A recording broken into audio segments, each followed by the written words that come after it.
மாவட்டம் ஓமலூர் அடுத்த காடையாம்பட்டி பேரூராட்சி அலுவலகத்தை கண்டித்து அதிமுகவினர் ஆர்ப்பாட்டம் நடத்தினர். சேலம் மாவட்டம் ஓமலூர் அடுத்து காடையம்பட்டி பேரூராட்சி அலுவலகத்தில் செயல் அலுவலரை கண்டித்து அதிமுகவினர் ஆர்ப்பாட்டம் நடத்தினர். இதில் காடையம்பட்டி நகர அதிமுக செயலாளர் ஆனந்த்குமார் தலைமையில் நடைபெற்றது.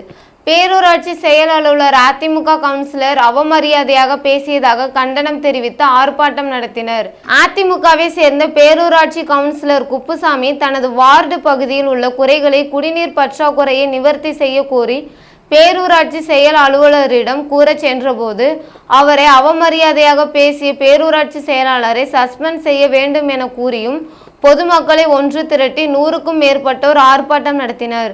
மேலும் கடந்த 3 மாதங்களுக்கு முன்பு தீர்மான நோட்டுகளில் லஞ்ச ஒழிப்பு போலீசார் எடுத்துச் சென்ற நிலையில் இதுவரை எவ்வித நடவடிக்கை இல்லை எனவும் இதனை கண்டித்தும் கோஷமிட்டனர். இதில் அதிமுக நகர அவைத்தலைவர் ரங்கநாதன், நகர எம்ஜிஆர் இளைஞரணி செயலாளர் ராஜேந்திரன் மற்றும் நிர்வாகிகள் உட்பட பலர் கலந்து கொண்டனர்.